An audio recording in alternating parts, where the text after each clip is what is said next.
বালক দাঁড়ায় বলে, বাদশা যদি অনুমতি দেন আমি আপনার প্রশ্নের জবাব দিব।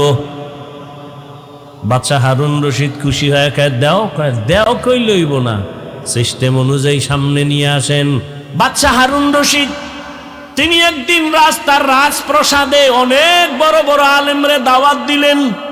ওলামায়ে কেরামের কাফেলা চলে আসলেন হারুন রশিদের রাজপ্রাসাদে, সুন্দর মেহমানের আপ্যায়নের ব্যবস্থা করলেন। ওলামায়ে কেরাম আপ্যায়িত হলেন, সব খাইয়ে লইয়া রাজপ্রাসাদে বসছেন।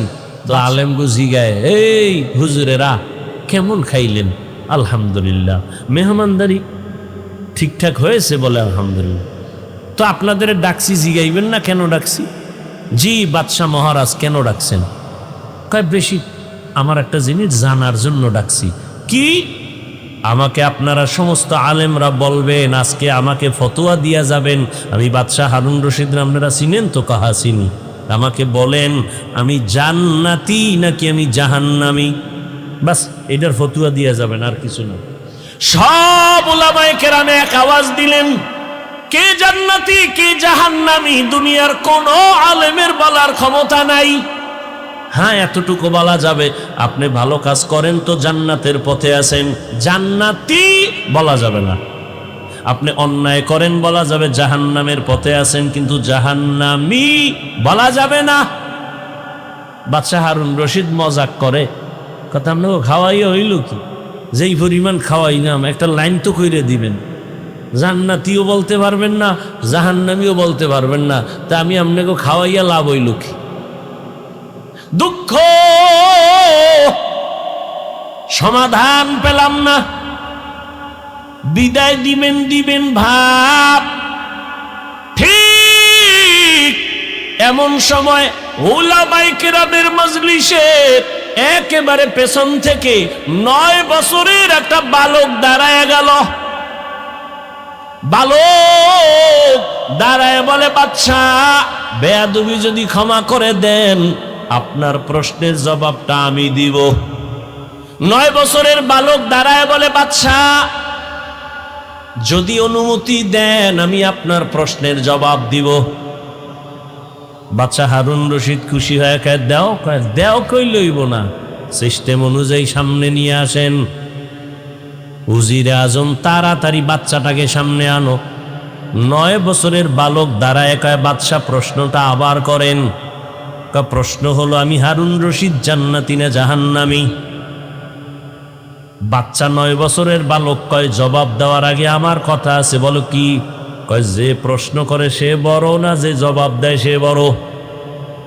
বাদশা হারুন রশিদ কয়, জবাব দেনেওয়ালা তো খানিকটা বড়। কয় বেয়াদবি মাফ কইরা আমারে সিংহাসনে বসায় আপনি নিচে আসেন। বাদশা হারুন রশিদ তো বেয়াদব না, দুনিয়াদার সম্রাট না, সে তো আখেরাত মুখী একজন বাদশা।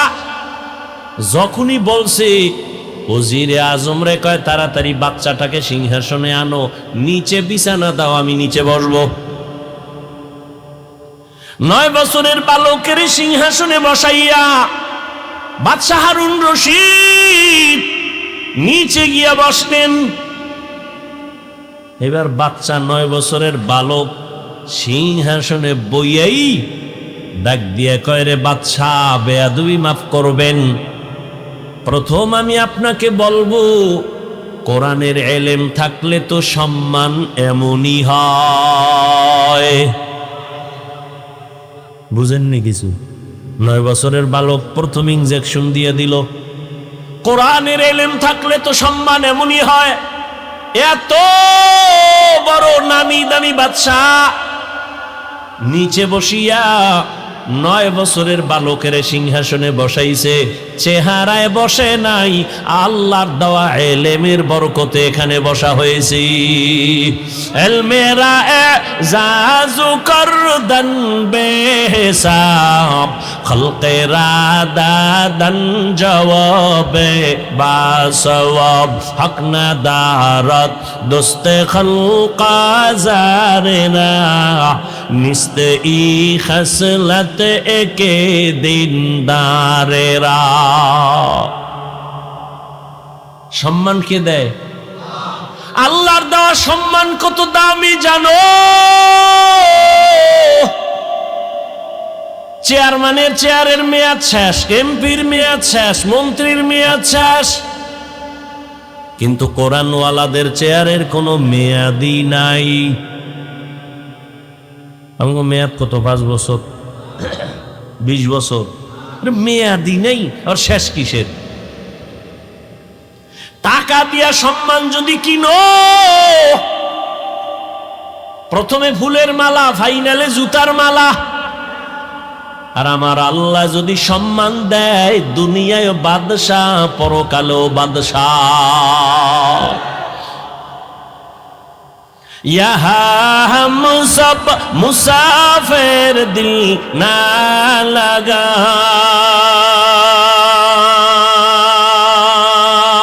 अहले दिल की नजर से रूह करता जा, यहाँ हम सब मुसाफिर दिल ना लगा, अहले दिल की नजर से रूह करता जा, शाह दौलत सब फकीर गर नेक ने है, शाह दौलत सब फकीर गर नेक ने है, जिंदगी में बंदगी तू कर नहीं, जिंदगी में बंदगी तू कर नहीं,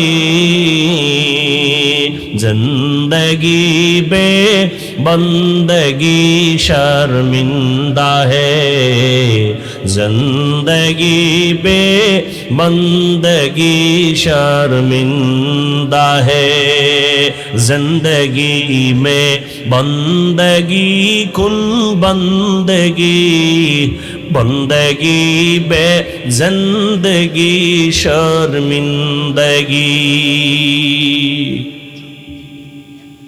এরে আমার কলিজার যুবক বাবারা, ও বৃদ্ধ বাবাজি, ও পর্দার আড়ালের মা বোনেরা, 9 বছরের বালক সিংহাসনে বসিয়াই ভাষণ দিয়া দিল, এলেমের সম্মান তো এমনই হয়। আল্লাহ এলেমের কারণে আল্লাহ সম্মান দিছে। আমার চেহারা টেকনাফের চেয়ারে বসায় নাই। যত সম্মান আমার আল্লাহর দেওয়া, আর কারো দেওয়া না। সম্মান দিছে কে? আল্লাহ সম্মান দিছেন। এই কারণে হাজারো মানুষ খাওয়ার চিন্তা নাই, ঘুমের চিন্তা নাই, বসার চিন্তা নাই, যে যেখানে আছে ওইভাবেই আছে, কিং কর্তব্য বিমূঢ় হয়ে আছে। কোথায় কোনো খেয়াল নাই, কই বাড়ি, কই গাড়ি, কই টাকা, কই খাওন, কোনো চিন্তাই মাথায় চাপে না, শুধু বয়ান শুনতেছে। এটা বাবার দেওয়া না, আমার আল্লাহ তাআলার দেওয়া। আল্লাহ যাকে সম্মানিত করেন সে দুনিয়ায় বাদশাহ, আখিরাতেও বাদশাহ। এরে নবীর আশিক, ওই 9 বছরের বালক এবার ডাক দিয়ে কয়, বাদশাহ আপনি প্রশ্নটা আবার করেন। বলে, আমি বাদশাহ হারুন রশিদ, বলো জান্নাতি নাকি জাহান্নামী? বাদশাহ 9 বছরের বালক ডাক দিয়ে কয়, বাদশাহ আমাকে বলেন, আপনার জীবনে কোনোদিন এমন কোন সুযোগ ছিলনি কি আপনার সামনে সুন্দরী সুন্দরী রূপসী টানা কাটা ভরি আছে, চাইলেই জিনা করতে পারতেন, আল্লাহর আদালতে হিসাব দেওয়ার ভয় গুনাহ করেন নাই, এমন কোনো দিন আপনার জীবনে হইছেনি? বাদশাহ হারুন রশিদ চোখের পানি ছেড়ে কয়, রে বালক, এরকম একবার আর দুইবার না,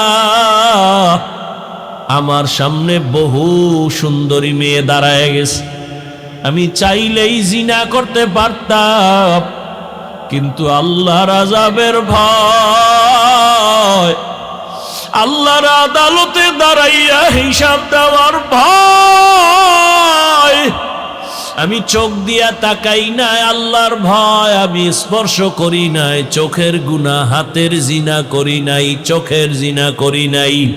এরকম একবার না বহুবার আমার জীবনে আসছে। আমি আল্লাহর ভয় এই গুনাহ থেকে নিজেরে আটকায় রাখছি। ও আমার কলিজার যুবক, দুইটা পায়ে হাত রাইখা বলি রে বাবা, জীবনে তো রাতের বেলা মোবাইলে জিনা কম করলা না, আর কত রাত জিনা করলে তোমার আশা পূরণ হবে, তারপরে তওবা করবা। ও আমার কলিজার যুবক বাবারা, মনে চাইছে পার্কে পার্কে দৌড়াবা, দৌড়াইছো, এখন কি তওবা করবা না?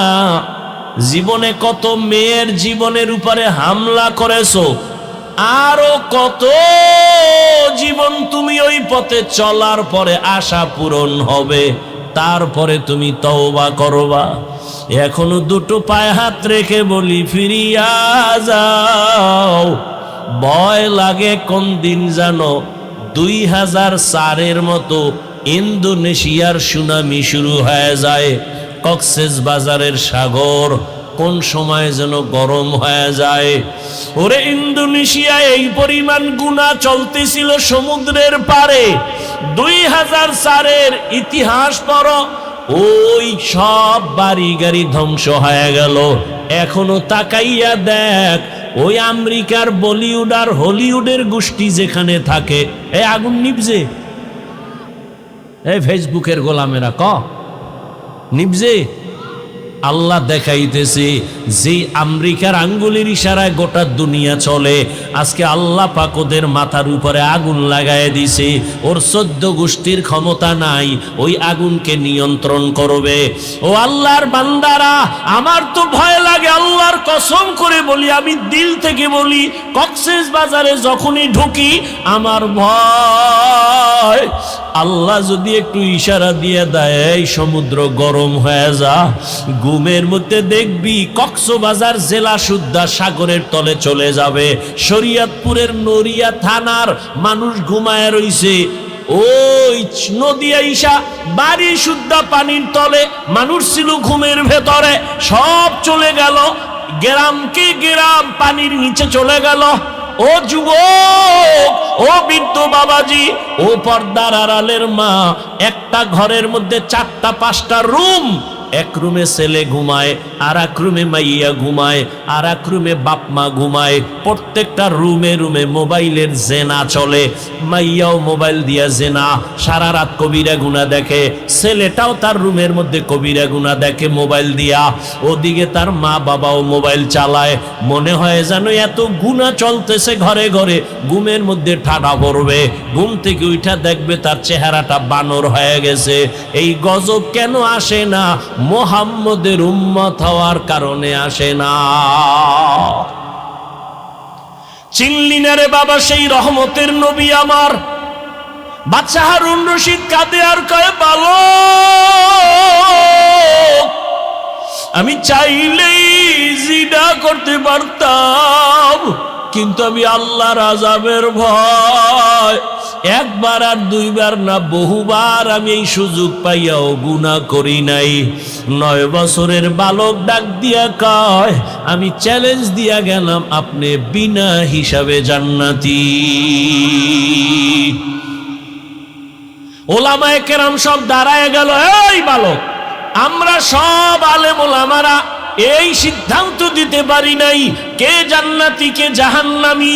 9 বছরের বালক, তুমি কেমনে বলেছো বাদশা হারুন রশিদ জান্নাতি? 9 বছরের বালক ডাক দিয়া কয়, থামো, আমি দলিল দিব কোরআন শরীফ থেকে। নাও, কোরআনের দলিল নাও। আল্লাহ কোরআনে ওয়াদা করেছেন, ওয়া আম্মা মান খাফা মাকামা রাব্বিহি ওয়া নাহান নাফসা আনিল হাওয়া ফাইন্নাল জান্নাতা হিয়াল মাওয়া। যারা আল্লাহর আদালতে হিসাবের ভয়ে গুনাহ থেকে নিজেকে বাঁচাইয়া রাখবে, আল্লাহ ওয়াদা করেন নিশ্চয়ই আমি তাকে জান্নাত দিব বিনা হিসাবে।